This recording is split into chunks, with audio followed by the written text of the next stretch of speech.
Welcome to Constellation Argos Road Travelers. This is your home for everything from the latest music to cutting-edge tech, essential everyday carry tools, and travel tips to fuel your adventures. Whether you're tuning in, gearing up, or setting out, we're here to make every step of the journey better. And if you've enjoyed the ride, don't forget to like, comment, and subscribe for more. Let's dive in. What's going on, travelers? I am sitting in a 2024 Honda CR-V. Yes, I know, but it's a lot more impressive than I initially thought. And I wouldn't say this about all CR-Vs. I'm talking about this one specifically. I got it for a 1,000-mile road trip, and I gotta say, for sport level, it is pretty well loaded. You have a sunroof, you have plenty of amenities like heated seats on both sides, dual climate control, fast charging USB-C and USB-A, paddle shifters, I don't know why. Ah yes, the CVT. No enthusiast likes them, but for the target demographic Honda is going for, it works. Let the mint pickers enjoy the falsehood, boss. It's a CVT, but you do have a functional drive mode, which has sport incline, but I'm in eco because I am trying out the all-wheel drive system. That's right, it has all-wheel drive on a sport trim. Now, I don't know how much the thing costs. I'm pretty sure I'll find this out later on in the edit and the rest of this video. But I will say this, it's not a bad ride. Right. With an electric motor hooked up to 4 gerbils in line, a 2.0-liter Atkinson cycle engine, the combined system figures are 204 horsepower and 247 pound-feet of torque. Not too shabby. Especially if you don't really care about performance in terms of like high horsepower numbers. I don't know what the fuel economy is going to be just yet, but I'm going to do a slightly in-depth UI tour. I just hope I remember to even get it. This is going to be the front part of the video, front loading it. So with that being said, make sure you hit that like button and subscribe. If you have any questions while I have this for some time, let me know. I'm going to be recording this on the road, so microphone quality might be hit or miss, but I'll do what I can in post-production. As always, safe travels.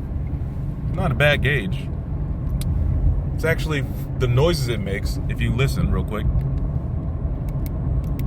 It's very reminiscent of like Gran Turismo and another game.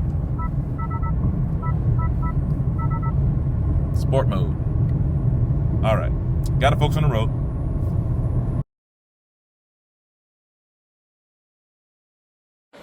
Here's a little fun fact for CR-V owners. Did y'all know that if you are in an emergency, there's a refueling funnel in the trunk? Yeah, that's pretty good. Okay, we're back in the CR-V, just refueled. Now let's see. We're gonna reset the trip meter real quick and go in here. Let's go ahead and dismiss. Oh, I got the 1970 grease filter on. Y'all be all right for a little bit. There we go. Let's see here, go home. I'm gonna reset it now. It's 418 till empty, so we're gonna see what the true MPG is on this thing. And I will get back with y'all when we either reach our destination or we're at the fuel again. But 418 is not bad. All right, later. Okay, I know there's music playing, but this is part of the test. Now watch how the CR-V actually cuts off Drake. Hey Siri. It actually turns down the fan when you use the car connected to your iPhone. I'm pretty sure Google's the same way, but we're using a superior format to record this video. Okay, Siri, cancel.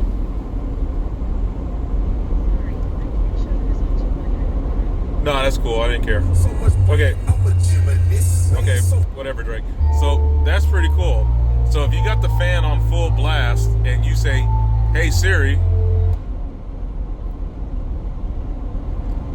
I mean, that shouldn't make you want to buy a car, but damn if that's not cool. Okay, bye. Yeah. Hey, what's going on, travelers? After doing a, 678 trip A and trip B, about 400, I'm almost done with my little road trip for about 1,000 miles, give or take. I'm going to try to keep this short because it's the second time I'm actually recording this. I don't have my gimbal, and I got to turn the vehicle back in and get it washed and all that stuff. So, with that being said, key takeaways. CR-V, not a bad vehicle, not my taste, would not buy. Hard reasons why. CVT, no transmission temperature gauge to let you know when your transmission is getting too goddamn hot, and the RPMs are just 25, 50, 75. Is that just power? 25% power, 50% power, 75, and so forth. So it's like, what's up with that, Honda?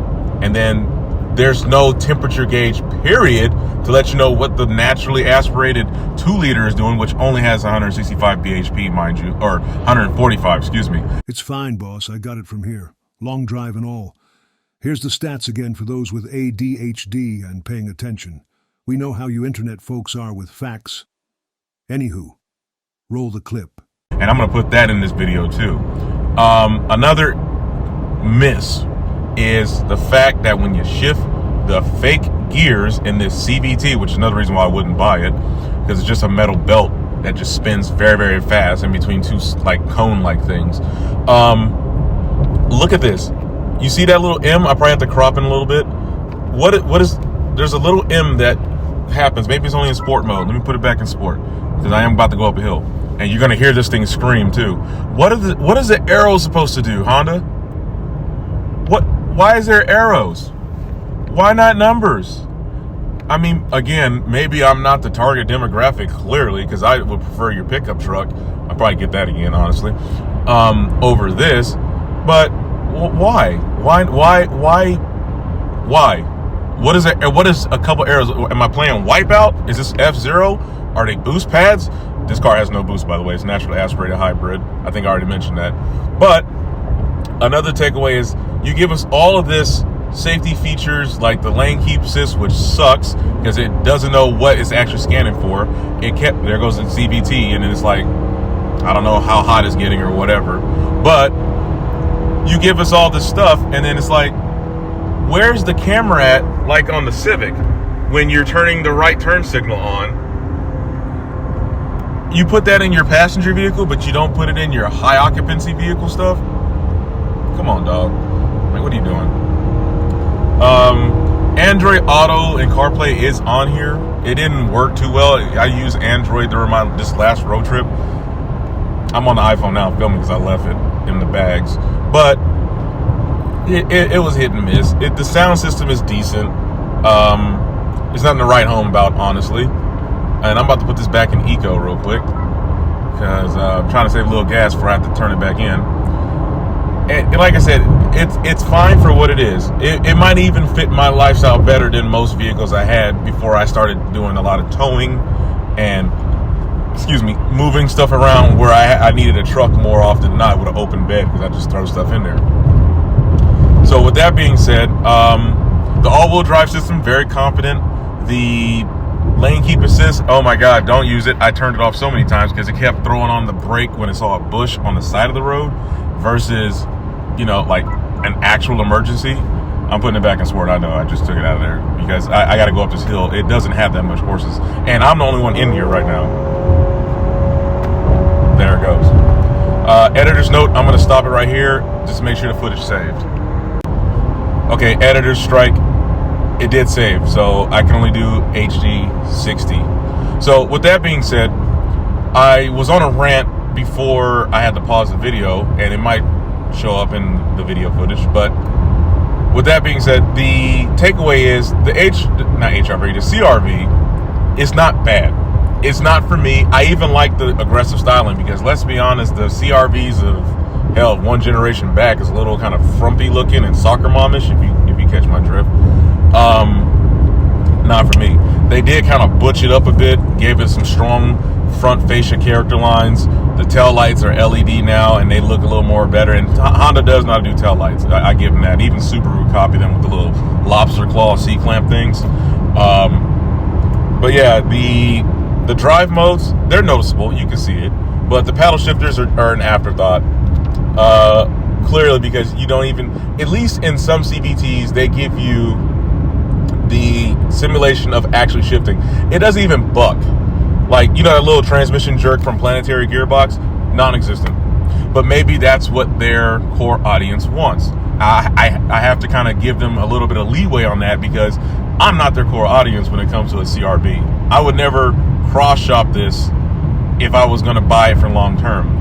I would have it if, like I said, if I was in my younger days and I was doing a lot more outdoorsy, going off-road, not serious off-road, no rock climbing, no crazy like that, just outdoorsy, like fire roads, forest roads, stuff like that, yeah, I would take this. Has enough ground clearance, you know, it's a naturally aspirated four-banger that can move bodies and crap, you know, relatively comfortable. And you do get a lot of features, but I need power. I need power. I need power. I need power. I need power. I need power. And for what it's worth, looking at how these turbo V6s from Toyota are going, I'm hoping Honda doesn't do that to that J series. I already know they're getting rid of the J series, the J35 that was in the Ridgeline, and the older pilots, because they got a new V6 setup that doesn't have VTEC anymore. Sorry. A little bit of things on the road, hit the rumble strip. But if they get rid of that, I mean, I don't know, man. You know, you got to. It's just like how Toyota got rid of their tried and true V6. It might have been a dog with its gearing, but you know, you could have just changed the gearing ratio. Honestly, I mean, I think they did put a 6-speed in the Tacomas before they got to the new Tacomas, where they're nothing but turbo 4-cylinders because of emission standards and stuff changing. But anywho, that is a beautiful thing. I'm just gonna give y'all that real quick. That is beautiful. It's like a wallpaper. I'm gonna wrap this up because I've been a little long in the tooth. Like I said, the CRV, it is a great vehicle if you do not mind not having power. You want to get somewhere where it's very fuel efficient. Like I said, my MPGs on the road, up and back, was, let's see here, on the way back I was getting 30.3. I don't know if the camera zoomed in. Like I said, sorry, I don't have my gimbal. And then on the previous trip when I first started, I was getting 29.5 and basically a flying box. It is aerodynamic for a flying box, but it's still a box body nonetheless. So if you are thinking about getting a CRV, I would say if you can, try to get a dealer to let you overnight it and take it on a hill and get whoever you want to ride in it. Because if y'all doing a road trip and there's some gradients, you're going to be wishing you had more power, especially if you actually buy this and like you plan to own it for a long time, like most people who buy Hondas typically do. But if you're okay with the lackluster power and the anemic engine that kind of sounds like it sounds like it's working harder than it needs to do, and again, that's coupled with a CVT versus a regular gearbox, maybe a regular gearbox will hold the power a little bit better, even though that's the whole point of a CVT, is to hold it in a specific RPM band to give you the most efficiency and power at the same time. But sometimes it does not show. It really doesn't. So you've been tuned in to my channel. This was a CRV review / overview. Hope you enjoyed it. I'll be trying to do some more of these if the numbers look good. So far, the numbers were looking good for the other video, so I'll keep going until I can. So, with that being said, if I had to give it a buy it, pass it, lease it, yeah, I'm kind of copying y'all. You know who that's from, but I don't care. They copied from the other dude. If y'all remember Derek D. I know, right? I'm talking to myself in my head. It's like, that's way back when. But still, if I had to say buy it, rent it, or lease it, rent. I wouldn't even lease this. I'm sticking with my answer. Just hear me out. I'm only saying rent it with a slight lease it if you know, like, hey, this is going to be the only vehicle I can afford, and I need all-wheel drive. I want a moonroof. I want some safety features, although it's not very good. I'm just giving you a fair warning. It's like there's like yellow pylons or bushes or side signage or trees and shrubage. It's going to pick it up and it's going to jerk the wheel from you. I would kind of give a better review on the blind spot monitoring and lane keep assist in the other video that unfortunately didn't make it. But I'm telling you now, it jerks it. Even with the automatic high beams, either, like I said, either automatic high beams are trying to help it or help you. But if you can see and then you feel it jerking, then I have reason to believe it's trying to help itself, because the radar sensors are just not that good. And they weren't dirty. The car has been cleaned. I'm talking about on the way down. It was clean and it was still jerking. But yeah, it's typical Honda ride quality. You notice the crags, you know, some bumps, but yeah, for sure, rent it. And if you really, really, really like it because of the style and the color is beautiful too, and you really want to purchase it, obviously you're going to do what you want to do. I'm just saying I wouldn't, and people who probably subscribe to my channel who like the kind of cars I like and the performance measures that I like to have,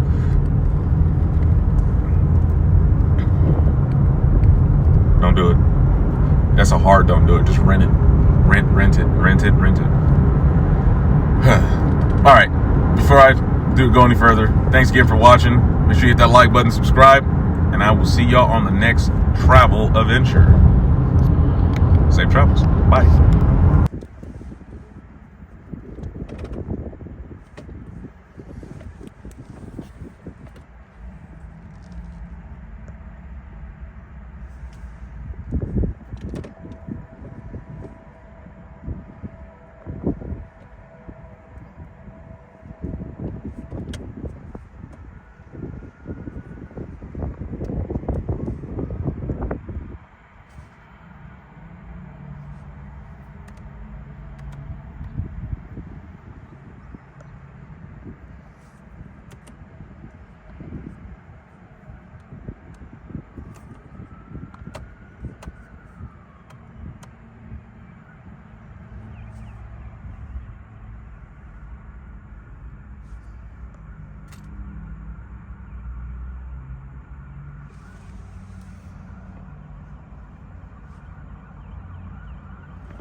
Thank you again for coming by, traveler. Show your appreciation by liking and subscribing to the channel. As always, safe travels.